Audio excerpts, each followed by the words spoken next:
না, নবাব আসার আগে ভালো করে তেল চুকচুকে হয়ে যেতে হবে। আর তাছাড়া আর তোমার দ্বারা কি হবে? সবাই নবাবকে তেল তামাক করে নিজের আখের গুছিয়ে নেওয়ার ব্যবস্থা করছে, আর তুমি কি না নিজেই তেল মেখে বসে আছো? এটা কিন্তু দিদা একদম ঠিক কথা বলেছে। আমরা নিজের কানে সব শুনে এলাম। সোনা দাদু, মন্ত্রী মশাই সবার কাছ থেকে ধারের জিনিস নিয়ে তাদের সবাইকে রাজসভায় হাজির করার মতলব করেছেন। শুধু তাই নয়, তাদের থেকে আবার নিজের ট্যাঙ্ক ভরারও মতলব করেছেন। ব্যাস ব্যাস, বুঝে গেছি। নবাবকে কৃষ্ণনগরে ডেকে এনে মহারাজের দৈন্য দশা দেখাবেন। তবে এভাবে তো আমি মহারাজের নাক কাটতে দেব না। তাহলে তুমি কি করবে শুনিয়ে? মহারাজের ঋণ নিজেই শোধ করে দেবে নাকি? সেই কাজটা কি করে করি বলো তো রানী? রাজা হিসেবে আমার কর্তব্য প্রজাদের সাহায্য করা, তাদের কাছ থেকে কেড়ে আদায় করা নয়। তাহলে থাকুন আপনি আপনার কর্তব্য নিয়ে, তবে ছোট মুখে একটা বড় কথা আমাকে আজকে বলতেই হবে। ও, বলতে আর কি বাকি রাখছো বলো তো? বলো বলো, যা মনে আছে সব বলে ফেলো। মহাজনেরা যে পথ দেখান সেই পথই সেরা পথ, তাই পারলে ওদের অনুসরণ করুন মহারাজ। বাহ বাহ বাহ, চমৎকার বলেছ তো রানী।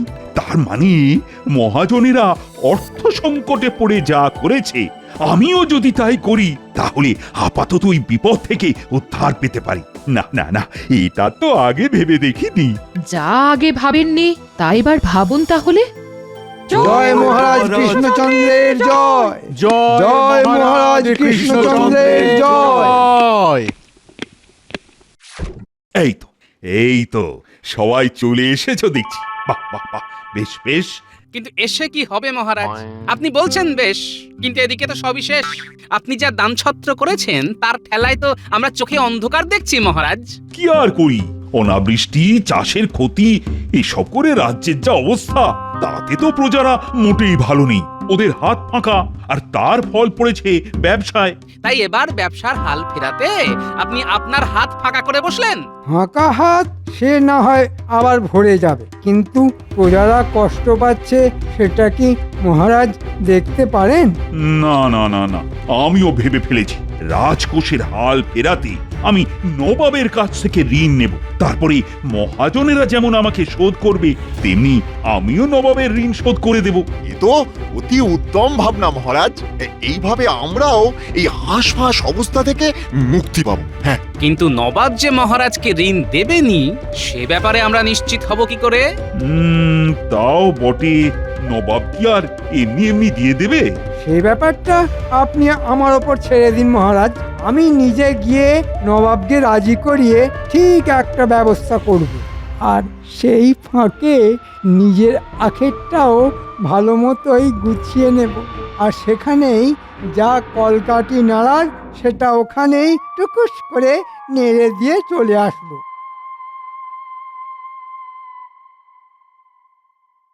কয়েকদিন ধরে এই মনটা কেমন আনচান আনচান করছে, কিছুতেই মাথাটা খাটাতে পারছি না। তাহলে থাক না, শুধু শুধু সুস্থ মাথাকে অসুস্থ করে কি লাভ জাহাপানা? লাভ আছে উজি, লাভ আছে বই কি। কিভাবে কৃষ্ণচন্দ্রকে বিপদে ফেলা যায় সেটা আমাকে ভাবতেই হবে। ও হো হো হো, তাহলে এই কথা ভেবে ভেবেই আপনার মনটা খচখচ করছে না? হ্যাঁ হ্যাঁ, বেশ কয়েকদিন হয়ে গেল, কিন্তু কৃষ্ণচন্দ্রকে ঠিক বিকাতায় ফেলতে পারলাম না। এবার পারবেন জাহাপনা, খুব সহজেই পারবেন। আরে আরে, মন্ত্রী মশাই মনে হচ্ছে এই কোনো খাস খবর দিতে খুদ বেখুদ এসে হাজির হয়েছে। আগে মহারাজ খুব বিপদে পড়েছেন জাহাপনা। বলো কি, এ তো মেঘনা চাইতে জল। আরে আরে, চুপ করে আছে কেন? বলো বলো বলো, বলে ফেলো। মহারাজ মহাজনদের ব্যবসা করার জন্যে মোহর দিয়েছিলেন। কথা ছিল ব্যবসায় লাভ হলে সুদ নয় আসলটাই ফিরিয়ে দেবে। বটে, তারপর কি হলো? কিন্তু মহাজনরা এখন একে একে এসে মহারাজের কাছে হাত উল্টে দিচ্ছে।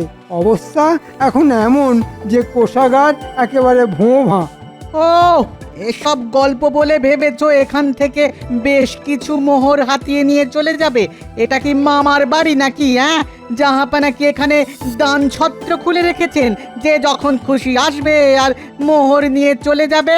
ঠিকই তো, কৃষ্ণচন্দ্র আবদার করলো বলেই কি আমাকে একেবারে সুর করে দিয়ে দিতে হবে নাকি?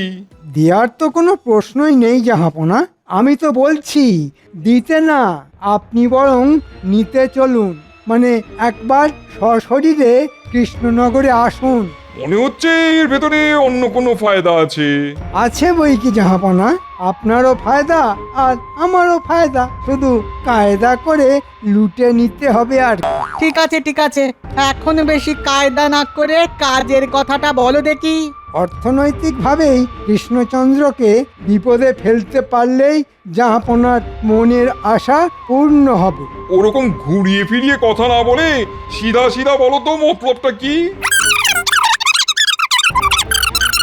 বহুত খুব, এবার কৃষ্ণচন্দ্রকে জব্দ করার আচ্ছা মৌকা পেয়েছি।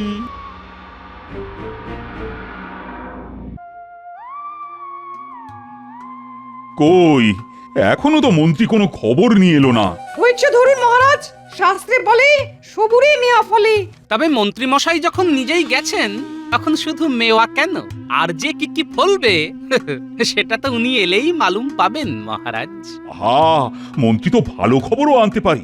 এমনও তো হতে পারে যে নবাব সত্যি সত্যি সাহায্য করতে রাজি হয়ে গেলেন। আমি বললে নবাব রাজি হবে না মানে? নবাব হবে না, নবাবের ঘাড় হবে। মনে হচ্ছে মন্ত্রী মশাই কোনো সুখবরই এনেছেন। ভাঙা কাঁসর ঢং ঢং করে বাজিয়ে দিলেই কি আর পুজো হয়ে যায় নাকি? আমি তোমার মতো ফাঁকা কলসি নই যে খালি আওয়াজ দিয়ে যাব। এই মরেছে, আসতে না আসতেই যে ওই বাটিতে আর ঘটিতে ঠুংঠাং লেগে গেল। তবে তবে আমরা যে মন্ত্রী মশাইয়ের কাছ থেকে কিছু শুনতে চাই। বলুন বলুন মন্ত্রী মশাই, নবাবের কাছ থেকে কি সুসংবাদ নিয়ে এলেন বলুন। না না, আমি তো আর কিছু বলবো না। এবার যা বলার বলবে ওই গোপাল। গোপাল? গোপাল আবার কি বলবে? গেলেন আপনি আর বলবে গোপাল? এ আবার কেমন কামাল? কেন আবার? এতক্ষণ তো গোপাল খুব ফুট কাটছিল, এবারে গোপালই না হয় ফুট কাটুক আর আমি চুপ করে থাকি। না না না, তাই আবার হয় না। আমি সেই কখন থেকে হাঁ করে বসে আছি তোমার মুখ থেকে ভালো কিছু শুনবো বলে। মহারাজের কি চিন্তা, বন্ধই হচ্ছে না মুখটা। তাহলে এবার বরং আপনি হাঁটা বন্ধই করে ফেলুন মহারাজ। বলছো বলছো মানে চিন্তা করার কোনো কারণ নেই? বলছি, কারণ নবাব রাজি হয়ে গেছেন মহারাজ। ও বলো কি মন্ত্রী, শুনেও শান্তি। শান্তি না অশান্তি সেটা তো মন্ত্রী মশাই ঝেড়ে কাশলেই বুঝতে পারবেন মহারাজ। হ্যাঁ, কাশো কাশো, জেরে কাশো দেখি মন্ত্রী। নবাব কি অর্থ সাহায্য করতে রাজি হয়েছেন? আগে জাহাপনা সাহায্য করবেন তো বটেই, তবে তার আগে তিনি নিজের চোখে এসে দেখবেন আপনার অবস্থাটা ঠিক কি। এই মরেছে, এ নবাবের আবার আসার কি দরকার ছিল? ভেবেছিলেন খাল কেটে জমিতে জল আনবেন, তার বদলে মন্ত্রী মশাই একেবারে জমিতে কুমির ডেকে এনেছেন। নিন, এবার হয় নিজেকে সামলান, নইলে কুমির ডাঙা খেলুন। হ্যাঁ, মুশকিল তো হলো বটে। নবাব এলে তার খাতির যত্নেরও তো একটা ব্যাপার আছে নাকি? কিন্তু এখন যা অবস্থা তাতে সেটাই তো করা মুশকিল। কি আর করবেন মহারাজ, রাজকোষের হাল ফেরানোর জন্যে এটুকু তো করতেই হবে। তবে এমনটা যে হবে সে তো আমি আগেই বলেছিলাম মহারাজ। হ্যাঁ হ্যাঁ, বলেছিলে বটে, তবে এখন আর কি উপায়? উপায় যদি কিছু থাকে তবে তা ওই গোপালই বার করতে পারে। তাহলে এবার তুমি কিছু একটা করো গোপাল। ওহ, কি বিপদেই পড়লাম রে বাবা। বেশ, তবে আমাকে কয়েকটা দিন সময় দিন মহারাজ। আমি যা ঘাঁটার ঘেঁটে দিয়েছি, এবার যতই চেষ্টা করো নবাবের হাত থেকে মহারাজকে আর বাঁচাতে পারবে না। তবে নবাবের খাতির যত্নের জন্যও তো দুধটা, ঘিটা, মন্ডাটা, মিঠাইটা লাগবে। আরে সেটাই বা জোগাড় হবে কি করে? আপাতত না হয় সব ধারেই হবে, পরে সব শোধ হয়ে যাবে। বাবা, মন্ত্রী মশাই আবার ভোলার দাদের দোকানে মিষ্টি কিনতে এসেছে। চল চুপি চুপি গিয়ে দেখি কি মিষ্টি, পরে ফেরার সময় পাকড়াও করে খাবো। হ্যাঁ হ্যাঁ, চল চল। কি ব্যাপার ভোলা, ব্যবসায় নাকি মন্দা চলছে শুনছি।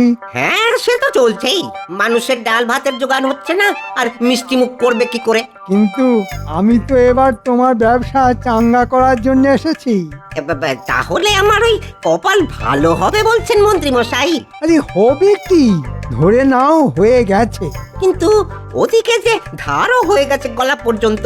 যার যা ধার আছে সবাইকে ডেকে ফেলো, নবাব আসছেন রাজ্যে। তোমরা সবাই সেজে গুজে রাজসভায় চলে এসো, সব ধার শোধ হয়ে যাবে। তবে আবার কি? তবে এর জন্যে আমার দিকটাও তো দেখতে হবে। ধার শোধ হলেই এদিকেও কিছু ছাড়তে হবে। সে কি আর ওই বুঝতে বাকি আছে? তা সে তো দিতেই হবে।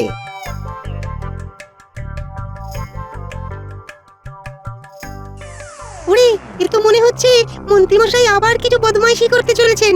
ব্যাপারটা এক্ষুনি গোপাল দাদুকে জানাতে হবে। না, নবাব আসার আগে ভালো করে তেল চুকচুকে হয়ে যেতে হবে। আর তাছাড়া আর তোমার দ্বারা কি হবে? সবাই নবাবকে তেল তামাক করে নিজের আখের গুছিয়ে নেওয়ার ব্যবস্থা করছে, আর তুমি কি না নিজেই তেল মেখে বসে আছো? এটা কিন্তু দিদা একদম ঠিক কথা বলেছে, আমরা নিজের কানে সব শুনে এলাম। সোনা দাদু, মন্ত্রী মশাই সবার কাছ থেকে ধারের জিনিস নিয়ে তাদের সবাইকে রাজসভায় হাজির করার মতলব করেছেন। শুধু তাই নয়, তাদের থেকে আবার নিজের ট্যাঙ্ক ভরারও মতলব করেছেন। ব্যাস ব্যাস, বুঝে গেছি। নবাবকে কৃষ্ণনগরে ডেকে এনে মহারাজের দৈন্য দশা দেখাবেন। তবে এভাবে তো আমি মহারাজের নাক কাটতে দেব না। তাহলে তুমি কি করবে শুনিয়ে? মহারাজের ঋণ নিজেই শোধ করে দেবে নাকি? না না না, তা কেন? তবে কিছু না কিছু একটা উপায় তো বের করতেই হবে। ধার বাকির খেলাটা নবাবকে অন্যরকম ভাবে দেখাতে হবে।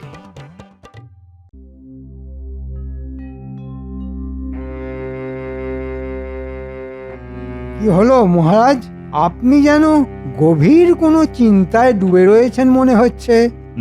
চিন্তা? হ্যাঁ হ্যাঁ হ্যাঁ, চিন্তা একটা হচ্ছে বই কি।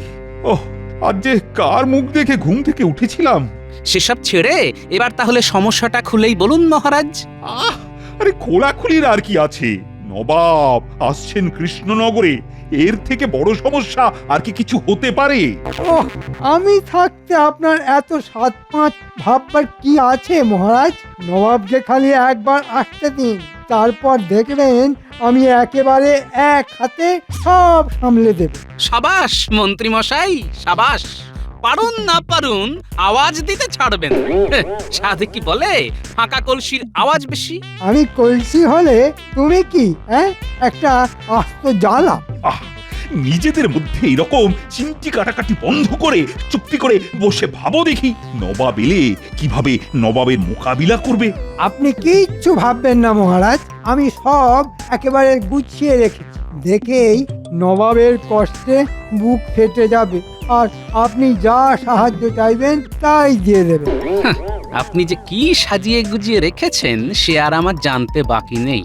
তবে আপনি যদি ডালে ডালে যান তাহলে আমিও পাতায় পাতায় যাব। নবাবকে আমিও ঠিক বুঝিয়েই ছাড়বো। হ্যাঁ, আমি আগেও বলেছি, আবারও বলছি, বাঁচালে আপনাকে ওই গোপালই বাঁচাবে। তাই গোপালের ওপরেই ভরসা রাখুন মহারাজ। দেখি কি হয়।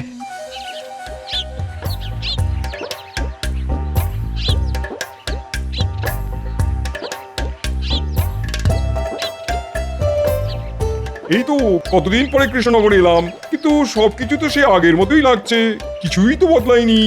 আমরাও তো বদলাইনি জাহাপানা। তার মানে কি বলতে চাইছো কি? না মানে আমরা তো আবার মহারাজকে আচ্ছা করে লাজে গোবরে করবার জন্য এসেছি, কি তাই না জাহাপানা? আস্তে উজির আস্তে, এত জোরে জোরে সত্যি কথা বললে যে সবাই শুনে ফেলবে। আরে আরে, আসুন আসুন, আমার কি সৌভাগ্য। সৌভাগ্য না দুর্ভাগ্য সে তো একটু পরেই টের পাবে। তবে জাহাপনাকে আজ যেন কেমন একটু ক্লান্ত দেখাচ্ছে। অবশ্য সেই মুর্শিদাবাদ থেকে আসার ধকলটাও তো কম নয়। আমি ক্লান্ত, হ্যাঁ এই তো আমি তো খুবই ক্লান্ত। কি বলছেন কি জাহাপনা? আপনাকে দেখে তো মনে হচ্ছে আপনি যেমন টকবক টকবক করে মুর্শিদাবাদ থেকে কৃষ্ণনগরে এসেছেন, তেমনি টকবক টকবক করে আবার এক্ষুনি এই রাস্তা ধরে এখান থেকে মুর্শিদাবাদে ফিরে যাবেন। ওহ, গোপাল পারেও বটে, নবাবকে আস্তে নাস্তে ঠিক যাবার রাস্তাটা দেখিয়ে দিয়েছে। না না না না, সে গুড়ে বালি। হ্যাঁ, আমি একেবারে ৮ ঘাট বেঁধেই রেখেছি। তাহলে কি করবেন ঠিক করলেন? মানে থাকবেন না যাবেন? আমার তো মনে হচ্ছে জাহাপনা এখনই কোথাও যাবেন না। কি জাহাপনা, যাবেন নাকি? হ্যাঁ হ্যাঁ, যাবো তো নিশ্চয়ই, তবে মুর্শিদাবাদে নয়, আমি যাব কৃষ্ণচন্দ্রের অতিথিশালায়। কি কৃষ্ণচন্দ্র, তোমার আপত্তি নেই তো? আপত্তি? না, না, না, না, মানে আপত্তি কেন? আর থাকলেই বা কি? হ্যাঁ, মন্ত্রী মশাই যখন সব আগে ভাগে ঠিক করেই ফেলেছেন, তখন কোনো আপত্তিই টিকবে না। তবে এখানে থাকতে গেলে আপনাকে যে তার ব্যয় নিজেকেই বহন করতে হবে জাহাপনা। হ্যাঁ, তাহলে নিজের খরচে থাকতে হবে, এমন করুণ অবস্থা কৃষ্ণচন্দ্রের। এই মরেছে, আমাকে উদ্ধার করার বদলে গোপাল যে আমার মান সম্মান ডুবিয়ে দিল দেখছি। দেখাশোনার কিচ্ছু নেই, ফেলবেন কড়ি, মাখবেন তেল, সোজা হিসেবে দেখুন খেল। বেশ, তবে এই নাও 500 মোহর দিলাম। তবে এই মোহরের বিনিময় আমি এখানে গ্যাঁট হয়ে বসে থাকবো, আর কৃষ্ণচন্দ্রের দুর্দশা দেখবো নিজের চোখে। কি আর দেখবেন জাহাপনা, ধার বাকিতে তো গোটা রাজ্যটাই ডুবে রয়েছে। দেখতে চাইলে দেখবেন পাওনাদারেরা সবাই শাড়ি দিয়ে বসে আছে। কি কাণ্ড! মন্ত্রীও তো দেখছি একেবারে হাটে হাঁড়ি ভেঙে দিচ্ছে। ছি ছি ছি ছি ছি ছি, এইভাবে তুমি অর্থ নয় থয় করছো, কিছুই সঞ্চয় করে রাখতে পারোনি। কে আর কি সঞ্চয় করবে জাহাপনা? পৃথিবীতে আমরা খালি হাতে এসেছি, খালি হাতেই ফিরে যেতে হবে। মাঝখানে যতক্ষণ আছি সবই শোধবোধ হয়ে যাবে। না না, এইভাবে ঘুরিয়ে পেঁচিয়ে দিয়ে ব্যাপারটাকে হালকা করলে চলবে না। ঠিকই তো, ঠিকই তো। না না না না না, কৃষ্ণচন্দ্র, তোমার দ্বারা যদি রাজ্য সামলানো না যায়, তবে মন্ত্রী মশাই কি দায়িত্ব বুঝিয়ে দাও। আমার তো কোনো অসুবিধাই নেই, কখন বোঝাবেন মহারাজ? ওহ, দায়িত্ব বুঝে নেবার জন্যে যেন একেবারে অধৈর্য হয়ে পড়েছে। একবার নবাবকে সামলে ফেলি, তারপর ওকে টের পাওয়াচ্ছি। বেশ, তাহলে জাহাপনা এখন বিশ্রাম করুন, পরেই না হয় সকলের অভাব অভিযোগ শুনবেন।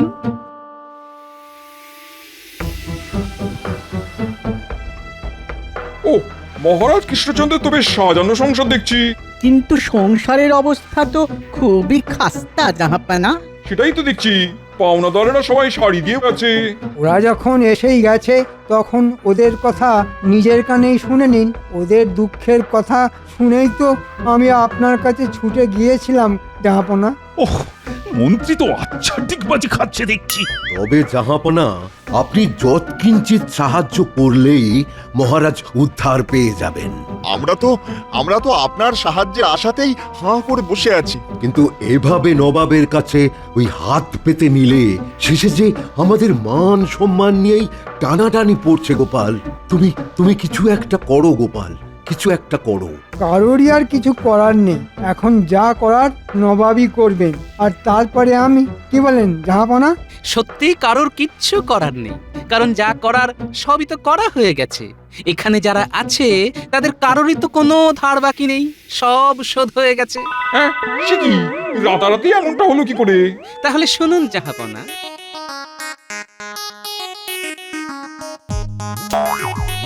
আপনি আসবেন, তাই অতিথি আপ্যায়নের জন্য মহারাজ ভোলা ময়রার কাছে দুধ, ঘি, মিষ্টি বায়না করেছিলেন।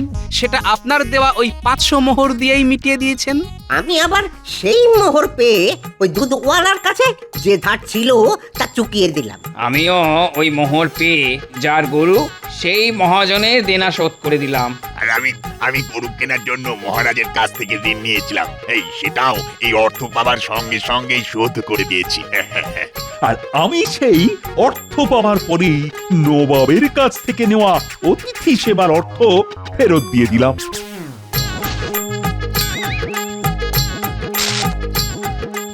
কিন্তু অদ্ভুত কাণ্ড ঘটলো, কিন্তু কি করে এমনটা হলো? এ তো জাদু হয়ে গেল। আমারও কেমন না যেন গোলমাল গোলমাল লাগছে। কোনো গোলমাল নেই, আসলে সবারই ভুল ধারণা হলো মোহর আমার।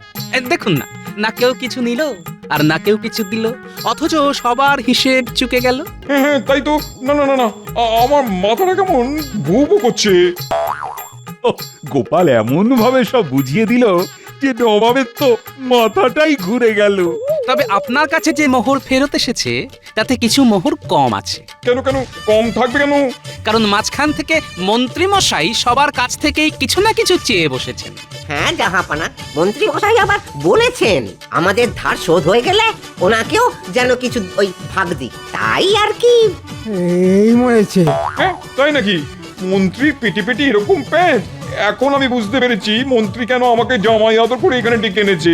না না না না, মন্ত্রীকে যা শাস্তি দেওয়া তা আমি দেবো। হ্যাঁ দিন না, আমার কোনো আপত্তি নেই।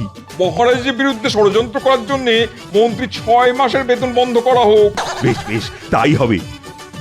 কি মন্ত্রী, তুমি খুশি তো? আমি মরে যাব মহারাজ, এবারের মতো আমাকে ছেড়ে দিন জাহাপনা। ওরে বাবা রে, আমার একই সর্বনাশ হলো রে। ওরে বাবা রে, ও মা রে। তবে তোমাকেও ছাড়ছি না গোপাল, তোমার কপালেও কিছু নাচছে, আর সেটা হলো এই মোহরের থলি। এটাই তোমার বুদ্ধির পুরস্কার।